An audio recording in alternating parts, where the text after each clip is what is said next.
भागवत भगवान की जय। भक्तवत्सल भगवान की जय।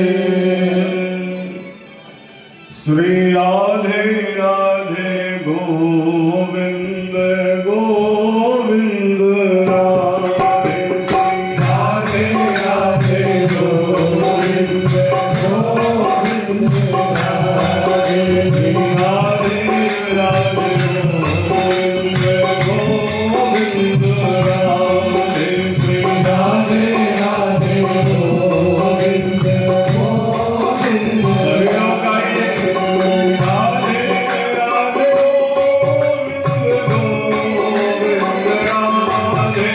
राधे राधे गोविंद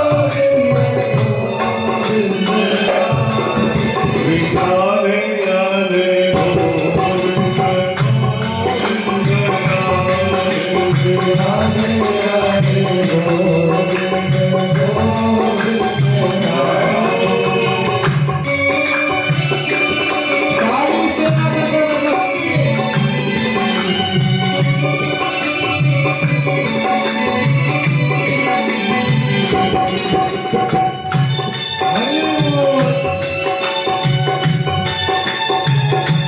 राधे।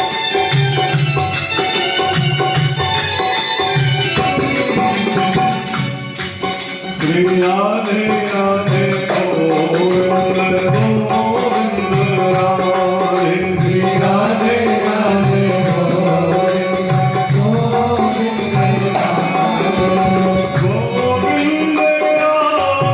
गोविंद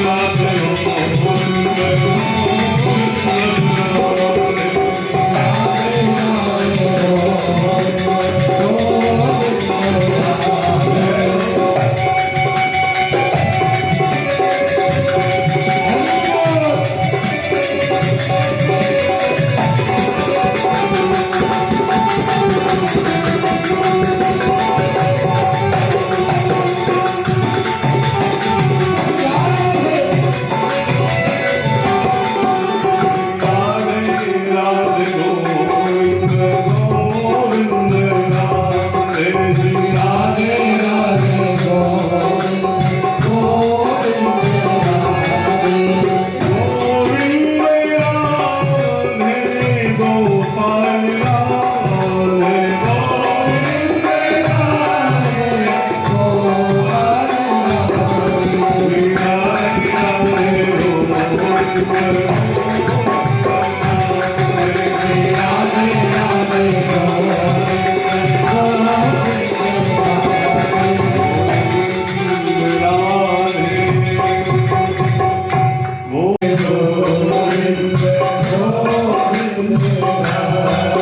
श्री राधे राधे गोविंद गोविंद राधे। गोविंद राधे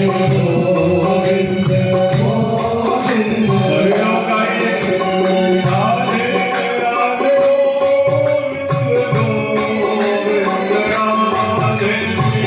राधे गोपाल राधे। श्री राधे राधे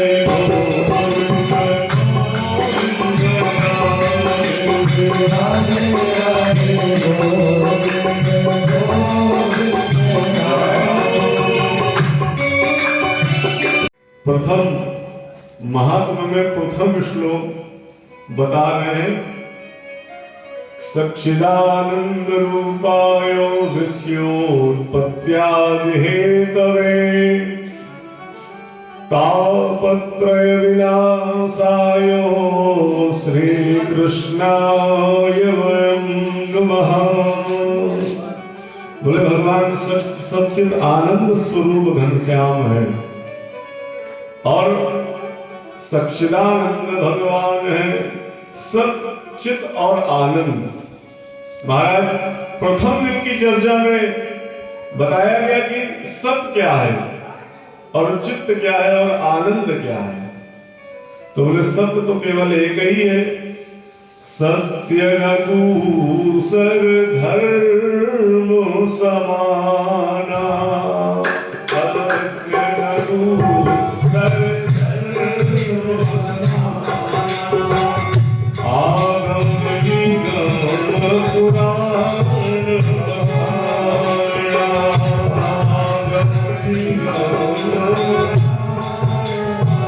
सभी पुराणों में बताया जा रहा है सच्चिदानंद स्वरूपाय सत्य चित्त और आनंद।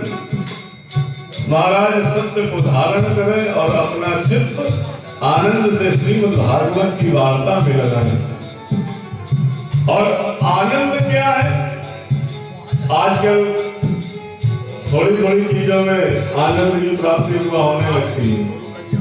बोले वाह बड़ा दिव्य पेड़ा है, मुख में रखते ही मुझे आनंद आ गया।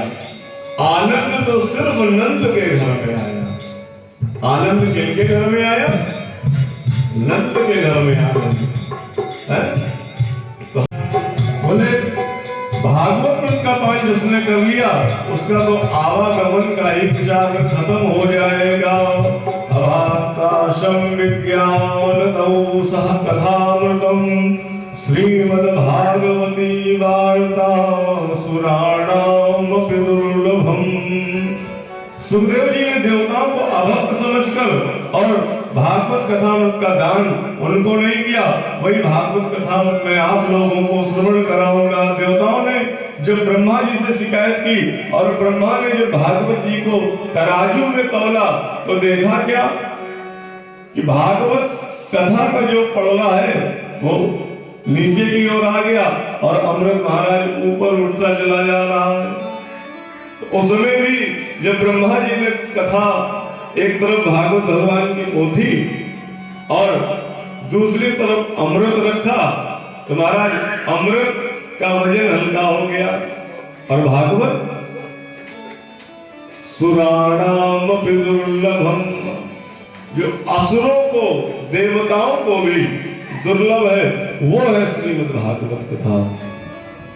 तुम्हारा भागवत का पलड़ा नीचे हो गया और अमृत ऊपर चला गया।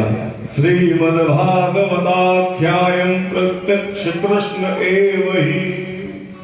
साक्षात श्रीमद् भागवत कथा भगवान कृष्ण है आदर्श भगवान कृष्ण का वामन स्वरूप है श्रीमद् भागवत कथा।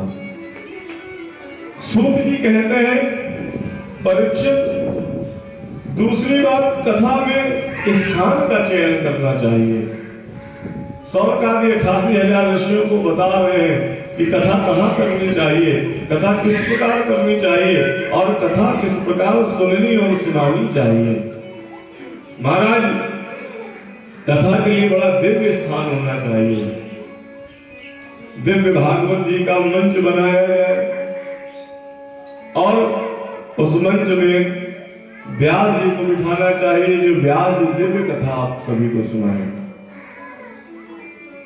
188,000 ऋषियों ने कहा महाराज कथा में और भी आनंद आएगा, धीरे धीरे आप प्रसंगों को बढ़ाते चले। कथम ब्रह्मणि मुखा पुता चिंता तुरो भवान त्वरितम गम्य पुत्राश कहते हैं कि एक बार नारद जी के मन में विचार आया कि अनेकानेक लोकों में घूमते हुए भ्रमण करते हुए बोले एक बार नारद जी के मन में विचार आया कि अनेकों लोगों को तो घूम आए हैं, अब चलो कलयुग में घूम लिया जाए। बोले पृथ्वी पर चलते हैं। तो महाराज भागवत जी में श्लोक आया अहम तो पृथ्वी यातो गत्वा सर्वोत्तमामिति पुष्करं च प्रयागं च काशी गोदावरी तथा। महाराज नारद जी भ्रमण कर रहे हैं। पुष्करं च प्रयागं च, पुष्कर गए वहां पर नारद जी भ्रमण करते हुए देख रहे हैं कि कलिकाल का पूर्ण प्रभाव है। महाराज प्रयागराज पहुंचे, वहां पर भी देखा कि कलयुग का प्रवेश हो चुका है। अब नारद जी के मन में विचार आया कि और कहां चले। नारद जी ने देखा कि पृथ्वी पर जो लोग धर्मज्ञ हैं, जिन्हें धर्म करना चाहिए, वही अधर्म कर रहे हैं। नारद जी को असंतोष उत्पन्न हो गया। असंतोष क्यों उत्पन्न हुआ? बोले पंडित जी महाराज को भजन करना चाहिए, तो पंडित जी महाराज व्यापार करके उतर आए हैं। अब जब पंडित जी व्यापार कर रहे हैं तो नारद जी को बड़ा कष्ट हो गया। बोले ब्राह्मण ही पतित हो रहा है। नाना प्रकार के कृत्यों को देख करके देवर्षि नारद जी बड़ा दुखी हो गए और उन्होंने विचार किया कि महाराज अब कहां चले। सूत जी कहते हैं ना पश्यम कुत्रचिश्चर्मो मन संतोष कारकम कलीनाम धर्म मित्रेणो धायम वाहिताधुना। इस घोर कलयुग में कोई सत्य बोलना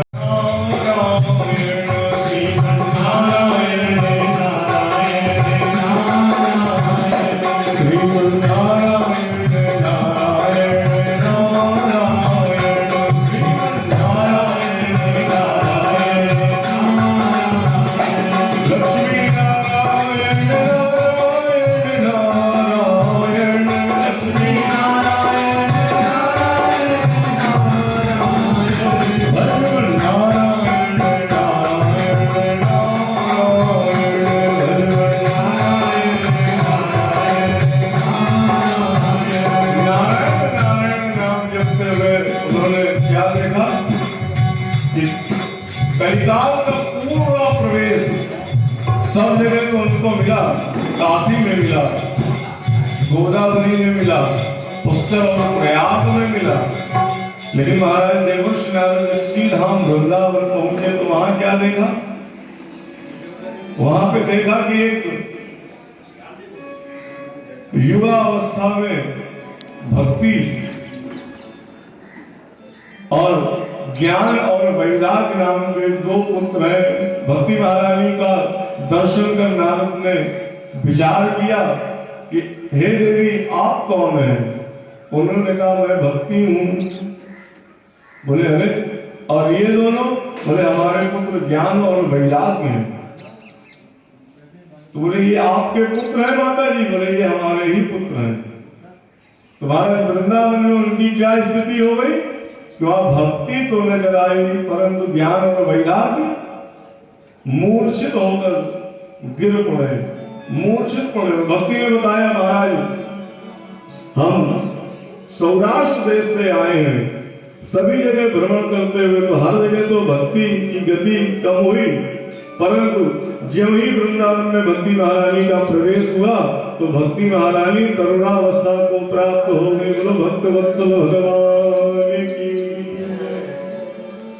वृंदावन में भक्ति रमण करती है और ज्ञान वैराग्य मूर्छित पड़े हुए हैं।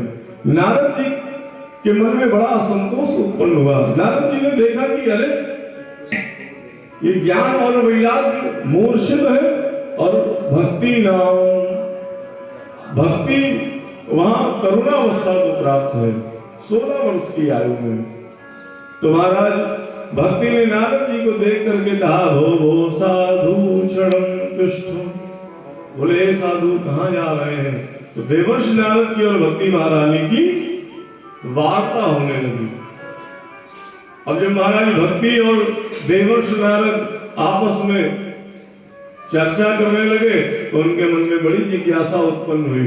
इसलिए आज देवर्षि नारद भक्ति महारानी के कष्ट को दूर करने के लिए कहां गए हैं?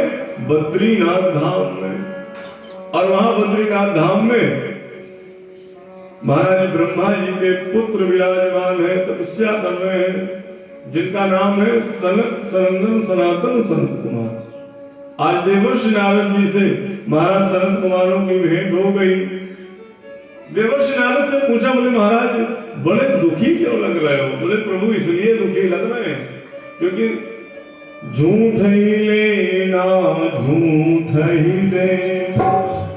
बोले इस युग में कली का प्रवेश हो चुका है, झूठ का लेना है और झूठ का ही लेना है। बोले हर प्रकार से झूठ बोला जा रहा है।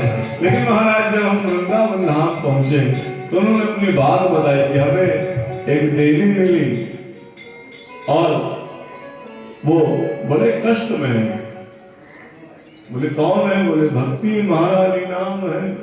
ऐसा कोई हमें उपाय बताइए कि इस घोर कलिकाल में जीव को मुक्ति प्राप्त हो सके। ऐसा कोई हमें सरल उपाय बताइए जिसको करने मात्र से हमारे कष्टों की निवृत्ति हो सके, इनके कष्टों की निवृत्ति हो सके। महाराज भक्ति देवी के कष्ट की निवृत्ति के लिए देवर्षि नारद जी ने सनातन सनत कुमारों के पास पहुंचे और सनत कुमार जी से चर्चा कर रहे हैं। तो सनत कुमार जी कहते हैं कि आप देवर्षि नारद उनकी मुक्ति के लिए श्रीमद् भागवत का पाठ कराएं। तो बोले उससे क्या क्या होगा? बोले भागवत जी की कथा कराइए। हे मानवा पाप कृतस्तु सर्वदा सदा दुराचार रता विमार्गः क्रोधाग्निदग्धा कुटिलास्य कामिनी सप्ताह यज्ञेन कलो पुनन्ति ते। बोले संसार में चाहे जितना बड़ा पापी हो, बोले मतलब बोले चाहे जितना बड़ा पापी हो, उस पापी की मुक्ति के लिए अगर श्रीमद् भागवत कथा कराई जाए तो वो भी भगवान के गोलोक धाम में निवास करता है। भक्त वत्सल भगवान की। तो सनत कुमार जी कहते हैं कि हरिद्वार चले जाओ और वहां आनंद नाम के घाट में विराजमान होकर भगवान नारायण की हम सभी चर्चा करेंगे। और ओम नमो भगवते वासुदेवाय, ओम नमो भगवते वासुदेवाय, ओम नमो भगवते वासुदेवाय, ओम नमो भगवते वासुदेवाय।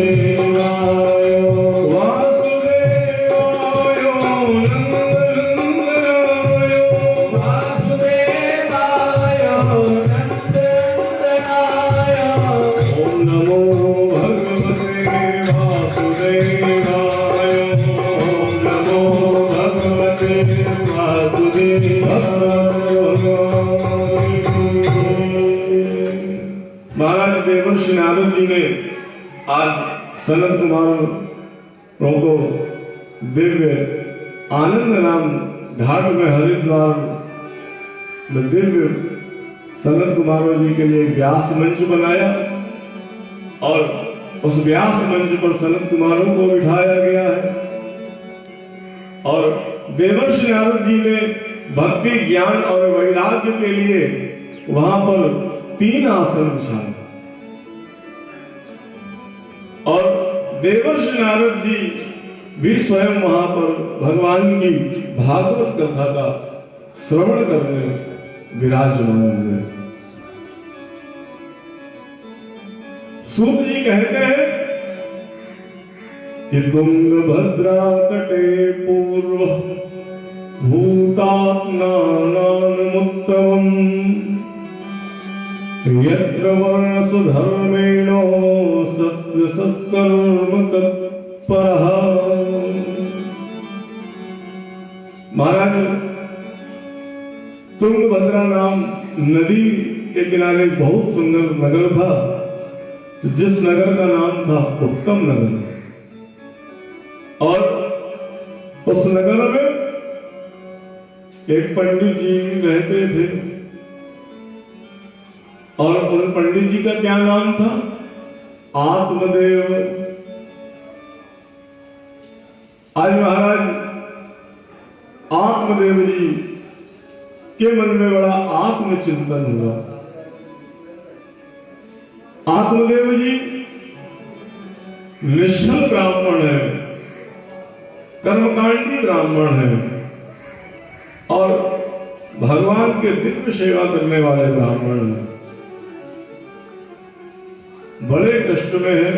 और आत्मदेव जी की एक पत्नी भी है जिनका नाम है धुंधली देवी। यथा नाम तथा गुण, जिस प्रकार व्यक्ति का नाम होता है उसी प्रकार उसके गुण होते हैं, ऐसा धर्म शास्त्र कहता है।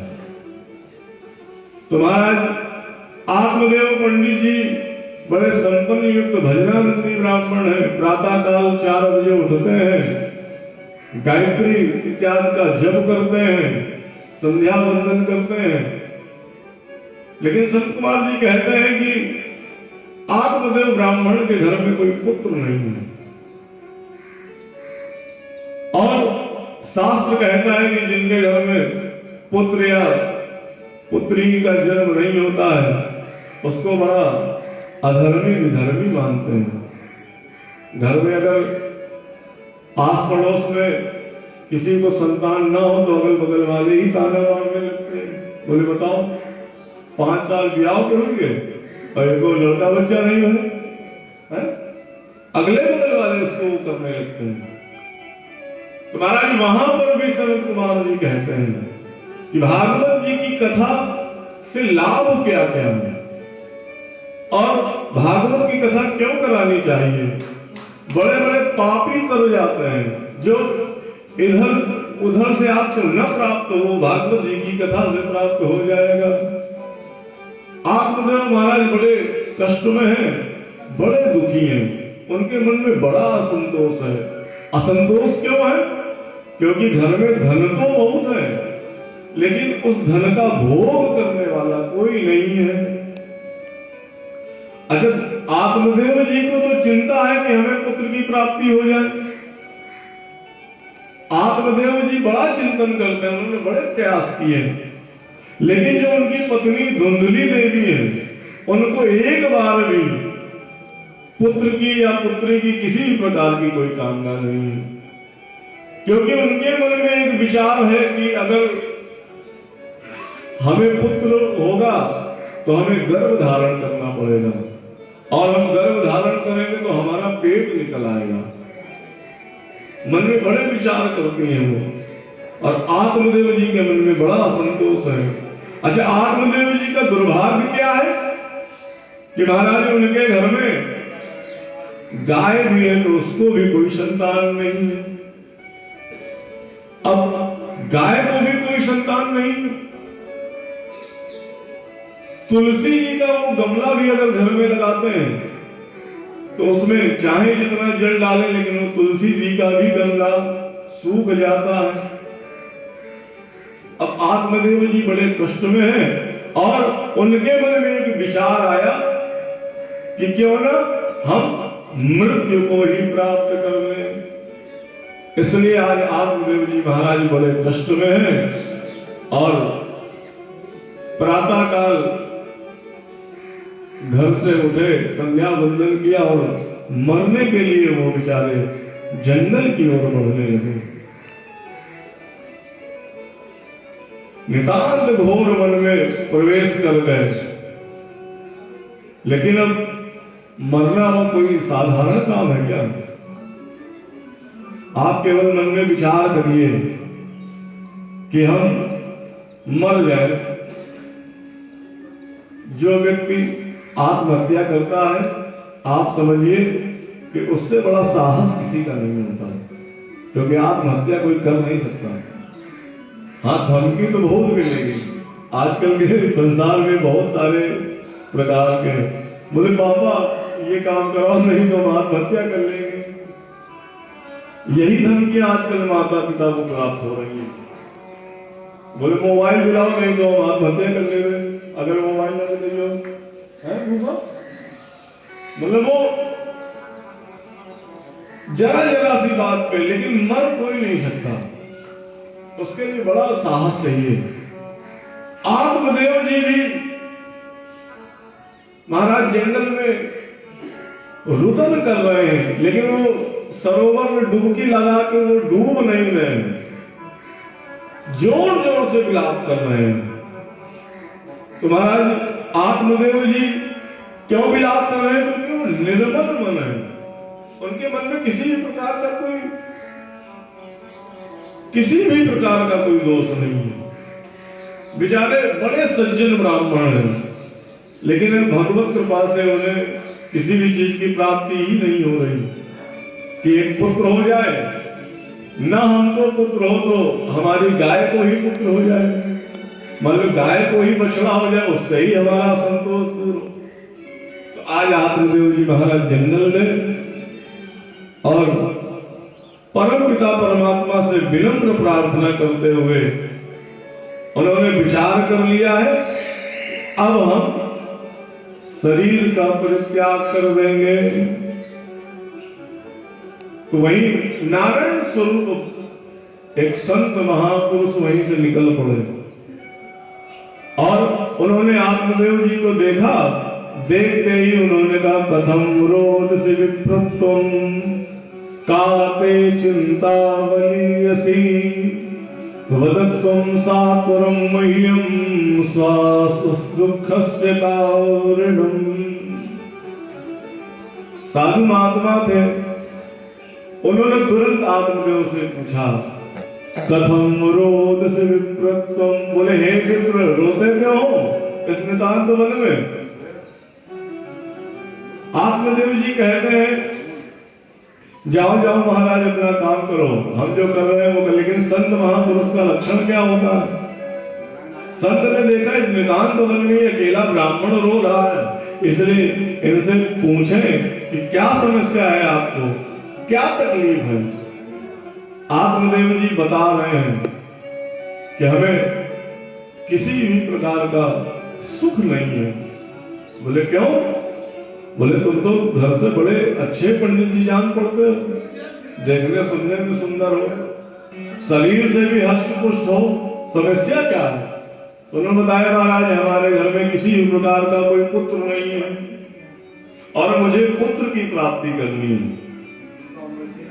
तो बोले, क्या करोगे पुत्र? बच्चे का जन्म होगा, बाल नोचेगा, संपत्ति हड़प लेगा और फिर तुम्हें उसी गति को प्राप्त करना पड़ेगा। लेकिन आत्मदेव जी ने पुत्र की कामना रटन लगाई हुई है। बोले, नहीं महाराज, हमें पुत्र ही चाहिए। मुंच ज्ञानम प्रजारूपो बलिष्ठा कर्मणो गति विवेकम तु समासाद्योतिजा संसार वासनम। अरे बोले, पंडित जी आपके मन में जो पुत्र की कामना है एकमात्र अज्ञान है। संत ने पंडित जी से कहा, बोले पंडित जी ज्यादा पुत्र के चक्कर में न पड़ो। बोले, पुत्र से क्या प्राप्त होगा, जाओ घर।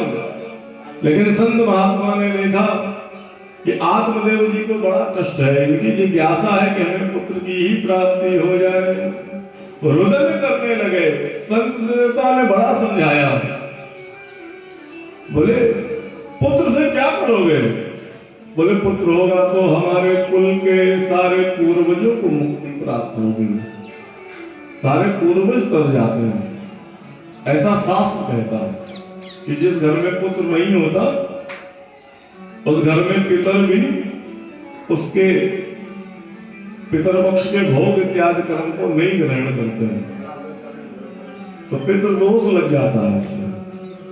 तो बोले, महाराज साधु ने आज बहुत सुंदर पंडित जी को एक दिव्य फल प्रसाद के स्वरूप में दिया और महात्मा जी कहते हैं कि जाओ इस फल को अपनी पत्नी को खिला देना और इस फल को खिलाने से आपको पुत्र रत्न की प्राप्ति होगी।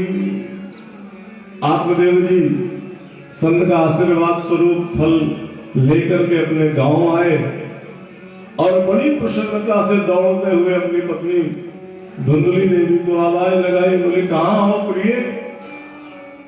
देवी जी ने महाराज आवाज सुनी तो बोले, अरे पंडित जी आप बहुत प्रसन्न हैं। बोले, हाँ आज हम पुत्र कामना के लिए निकले तो महाराज संत देवता की कृपा हो गई और संत महात्मा जी ने हमें ये प्रसाद फल स्वरूप में दिया है और इस प्रसाद को खाने से तुम्हें गर्भ ठहर जाएगा, हमारे घर में भी पुत्र की किलकारियां गूंजने लगेंगी। धुंधली के मन में विचार आया क्या फल खाने से भी पुत्र प्राप्त होते हैं। तो धुंधली देवी की एक बहन भी है जिसका नाम शास्त्र में तो कहीं नहीं लिखा, लेकिन नाना प्रकार के वक्ताओं के द्वारा सुना गया कि उनकी एक बहन का नाम है चुलबुली देवी। अच्छा, धुंधली जी जो है उनका स्वभाव भी बड़ा विचित्र है और आत्मदेव जी बड़े सज्जन ब्राह्मण। तो धुंधली देवी के मन में विचार आया कि अगर ये फल हम खा लेंगे तो हमें पुत्र प्राप्त होगा और पुत्र प्राप्त होगा तो हमें कष्ट भी प्राप्त होगा। इसलिए धुंधली ने उस फल को स्वयं ना खा करके घर में बंधी गाय को खिला दिया और गाय को इसलिए खिलाया बोले चेक भी हो जाएगा कि संत बाबाओं के प्रसाद में कुछ दम होती भी है कि नहीं। तो उन्होंने वो फल महाराज गाय के बछड़े को खिला दिया और इधर पंडित जी से कह दिया कि नहीं हमने वो प्रसाद खा लिया। उधर जो है उनकी बहन चुलबुली देवी, अब देखो भगवान की भी बड़ी कृपा अपार है कि किसी को नहीं देते तो नहीं देते और किसी को देते हैं तो फिर हर वर्ष एक पुत्र या पुत्री प्राप्त कराते हैं। क्या ब्रह्मा? अब चुलबुली देवी आ गई। चुलबुली देवी से आत्मदेव जी की पत्नी जो धुंधली देवी है उन्होंने कहा कि देवी ये जो पुत्र आपको प्राप्त हो रहा है ये पुत्र हमें प्रदान कर देगा और आपके पास तो बहुत सारे बच्चे हैं। तो धुंधली ने अपनी बहन के गर्भ में पल रहे बालक को प्राप्त किया और गाय से उस बालक का जन्म उत्पन्न हुआ। उस बालक ने जन्म लिया जो पंडित जी का प्रसाद था। तो धुंधली देवी के घर में एक पुत्र उत्पन्न हुआ जो चुलबुली देवी का है और गाय ने भी एक पुत्र को उत्पन्न किया है और उस पुत्र का क्या नाम है? महाराज गौकर्ण जी। आत्मदेव जी कहते हैं कि देवी इस बालक का नाम हम रखेंगे क्योंकि पुत्र के जन्म से महाराज आत्मदेव जी बड़े प्रसन्न हैं और आत्मदेव जी कहते हैं कि इस बालक का नाम हम रखेंगे। तो बोले पंडित जी हर समय अपनी ही न चलाया करो, अब पुत्र हमको जन्म हमने दिया है तो इसका नाम भी हम ही रखेंगे। तो महाराज आत्मदेव सज्जन ब्राह्मण है, बोले ठीक है चलो तुम ही नाम रख लो। बोले क्या नाम रखियो? तो धुंधली ने कहा कि मेरा नाम धुंधली इसलिए मेरे पुत्र का नाम धुंधकारी होगा। पंडित जी ने कहा चलो ठीक है भाई आप नाम रख लो। और उधर गाय ने भी एक दिव्य बछड़े को जन्म दिया है। पंडित जी ने उस बछड़े का नाम क्या रखा? गौकर्ण। गौ से उत्पन्न गौकर्ण, जिनका पूरा स्वरूप तो मनुष्य की तरह है परंतु जो उनके काम है वो गाय के स्वरूप में है, तो उनका नाम गौकर्ण रखा। अच्छा, गौकर्ण जी बड़े तपस्वी हैं, बड़े सज्जन हैं। और इधर जो धुंधकारी है, धुंधकारी महाखल, अत्यंत पंडित जी के घर में दुष्ट बालक ने जन्म ले लिया चुलबुली देवी का। पंडित जी धर्मज्ञ थे। धीमे धीमे पंडित जी ने अपनी गति को प्राप्त की और धुंधकारी दिन प्रतिदिन बढ़ने लगा। अच्छा, धुंधकारी अनाचरणवान, किसी प्रकार का कोई आचरण नहीं। जन्म तो उसका पंडित जी के घर में हुआ लेकिन बड़ा दुष्ट है। हर प्रकार के व्यसनों को प्रयोग में लाने लगा और गाय के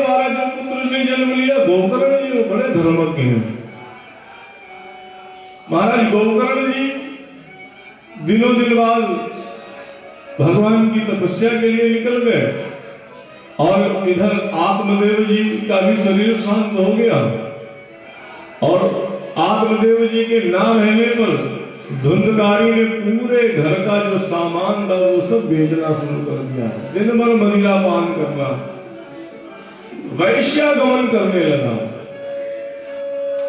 क्यों? क्योंकि गोकर्ण पंडितो ज्ञानी धुंधकारी महाखला। गोकर्ण तो पंडितों ज्ञानी माने बड़े विद्वान और धुंधकारी धुंधकारी बहुत दुष्ट है। तो महाराज साधु के प्रसाद से गाय के बछड़े के स्वरूप में जिसने जन्म लिया वो तो भगवत कथा अमृत का पान करने वाला, लेकिन जो आत्मदेव जी का पुत्र बना है धुंधकारी वो अत्यंत नितांत राक्षस स्वरूप का है। पंडित जी के घर में जितना धन था वो सब हरण करने लगा, पूरे धन को नष्ट कर दिया।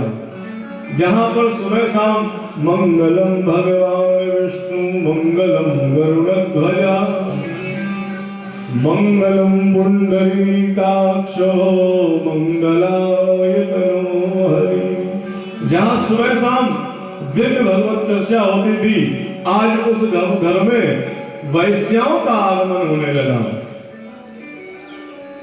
अब जब उस प्रकार के लोगों का घर में आगमन होने लगेगा तो क्या घर में धन बचेगा क्या? है? संपूर्ण धन तो नष्ट ही हो जाएगा। तो महाराज जब इस प्रकार के लोगों का आगमन होने लगा तो धुंधली थोड़ा सा विचार करने लगी, तो धुंधकारी ने भी धुंधली का गला दबा दिया। क्योंकि पुत्र तो चुलबुली देवी का और धुंधकारी धुंध से उत्पन्न बालक है। धुआं इत्यादि हर प्रकार का ऐब हो गया जिसके अंदर। दिन भर सुबह शाम व्यसन करना और सारे धन को नष्ट कर देना। महाराज बड़ा नितांत राक्षस उत्पन्न हो गया पंडित जी के घर में। आप देखिए कि श्रीमद् भागवत जी की कथा में शुरुआत में ही जो कथा प्रारंभ हो रही है वहीं से धुंधकारी जी महाराज हैं। आप देखिए कितना बड़ा पापी होगा, और धुंधकारी जैसे भी पापी तो भगवान ने मोक्ष को प्राप्त किया। और उस नगर में एक पंडित जी रहते थे, और उन पंडित जी का क्या नाम था? आत्मदेव। आज महाराज आत्मदेव जी के मन में बड़ा आत्मचिंतन हुआ। भारी प्रेत उनके सामने आ गया। कहीं रात में जो अंधेरा जहां होता है तो क्या बोलता है? चमगादड़। रामू देखो सब कुछ जानता है। बड़ा नितांत अंधेरा, रात्रि हुई, एकदम से 20-50 चमगादड़ बन के गोकर्ण जी के ऊपर झुंड का झुंड आ जाए। गोकर्ण जी का ध्यान भंग हो कि ये क्या हो रहा है। एकदम से कहीं धुआं उत्पन्न हो जाए, माने प्रेत क्या करता है? प्रेत तो परेशान नहीं करता। तो गोकर्ण ने ध्यान लगाया और ध्यान में क्या पाया? अहम भ्राता तुल्योस्मि धुंधकारिति नामतः स्वकीयेनैव दोषेण ब्रह्मत्वं नाशितं मया। गोकर्ण ने पूछा तुम कौन हो? बार बार परेशान करने चले आते हो रात्रि में। धुंधकारी कहता है महाराज मैं आपका भाई हूं धुंधकारी। गोकर्ण जी ने विचार किया कि अरे धुंधकारी तो प्रेत योनि को प्राप्त हो गया। तो सनत कुमार जी देवर्षि नारद को कथा में सुना रहे हैं कि आज प्रातः काल सुबह गोकर्ण जी ने संध्या वंदन किया, क्योंकि गोकर्ण जी महाराज सूर्य के शिष्य हैं। किनके शिष्य हैं? भगवान भास्कर के। तो प्रातः काल चंदन वंदन कर भगवान भास्कर जी से प्रार्थना की और उन्होंने भगवान सूर्य से प्रार्थना की कि प्रभु हमारे इस भाई को मोक्ष किस प्रकार प्राप्त होगा, इसकी मोक्ष के लिए हम क्या करें जिससे हमारे धुंधकारी का कल्याण हो सके। भगवान सूर्य कहते हैं गोकर्ण जी आप श्रीमद् भागवत कथा सप्ताह ज्ञानी कराइए और उस कथा से धुंधकारी को मोक्ष प्राप्त होगा।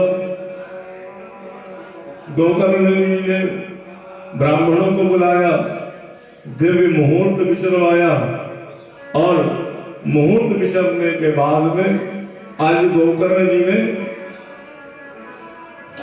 भागवत जी की कथा प्रारंभ की।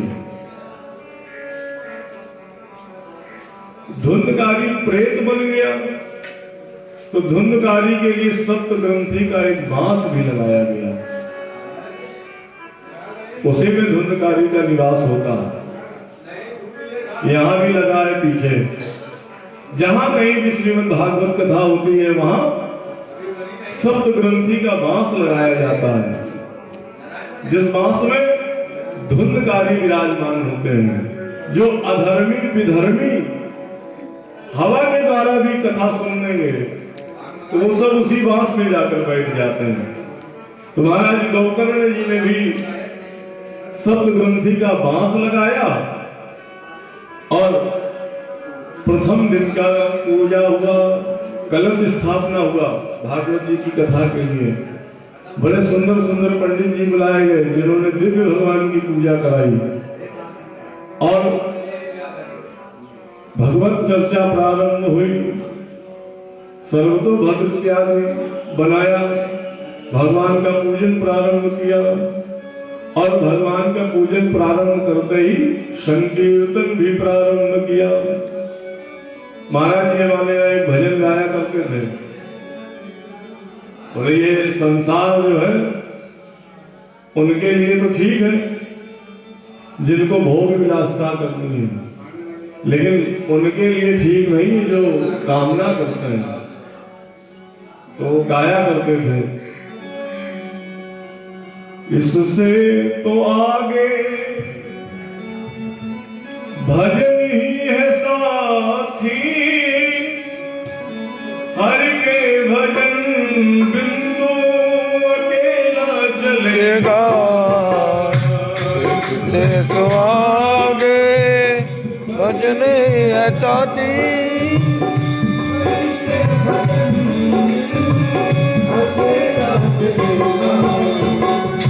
जब भजन ही साथी है तो अकेले ही क्यों न चला जाए। साथी है मित्र बिंदु के संग जिन्नु मान करो, साथी है मित्र बिंदु के जल बिंदु मान करो। अर्धांगनी बढ़ेगी केवल मकान को, अर्धांगनी बढ़ेगी केवल मकान को। परिवार के सब लोग चलेंगे स्मशान तक, परिवार के सब लोग शान तक। निराला चाचा, बेटा भी हक निभाएगा तो अग्निदान तक, बेटा भी हक निभाएगा तो अग्निदान तक। जब भजन ही है साथी तो गोकर्ण जी भजन की ओर निकल पड़े, क्योंकि इधर तो जिस पुत्र को आत्मदेव जी ने उत्पन्न किया वो तो अग्नि दान तक का साथी नहीं बना। धुंधकारी महाखलु, अग्नि का भी दान उसने नहीं दिया। और स्वयं तुम्हारा गौकर्ण जी भागवत जी की कथा श्रवण करा रहे हैं, इसलिए आप सभी भी राम नाम चित धर को जो तू, राम नाम चित धर को, राम नाम चित धर को जो तू, राम नाम चित धर को जो तू, राम नाम चित धर को जो तू, राम नाम चित धर को, राम नाम चित धर को जो तू, राम नाम चित धर को। प्रथम दिन की कथा हुई, सप्ताह ग्रंथी जो बांस लगा है उसमें प्रथम दिन की कथा में ऊपर वाली गांठ में धुंधकारी ने प्रवेश किया और भगवान की दिव्य कथा सुनने लगा। व्यास जी ने पहले दिन की कथा सुनाई और जो शाम को आरती कराई तो महाराज प्रथम दिन की वो ग्रंथि हट गई। धुंधकारी धीमे धीमे सातों ग्रंथियों को फाड़ते हुए मोक्ष की ओर प्राप्त होने लगे। आज शब्दाहर्यान यज्ञ विधि प्रारंभ हुई और धुंधकारी के लिए दिव्य आकाश मार्ग से विमान आया। तो गोकर्ण जी के मन में असंतोष उत्पन्न हो गया कि बोले आकाश से विमान केवल धुंधकारी के लिए, और यहाँ इतने सारे लोगों ने कथा सुनी है उनके लिए। बोले धुंधकारी ने तो कथा सुनी है, लेकिन गोकर्ण जी धुंधकारी ने मन को चित्त को शांत करके भगवान की कथा श्रवण की। तुम्हारा भागवत जी की कथा पापी से पापी व्यक्ति भी सुन ले तो उनके भी कष्टों की निवृत्ति हो जाती है। संत कुमार जी कहते हैं अधर्मी विधर्मी और एक दो शब्द है नहीं लेने चाहिए, फिर भी कर्मी, ये किसी भी प्रकार के भक्त अभक्त, भक्ति से सुने अभक्ति से सुने, किसी भी प्रकार सुने, भगवत नाम चर्चा अगर आपके कर्णों में पड़ जाएगी तो वो महाराज मोक्ष की ओर ले जाएगा। बोलो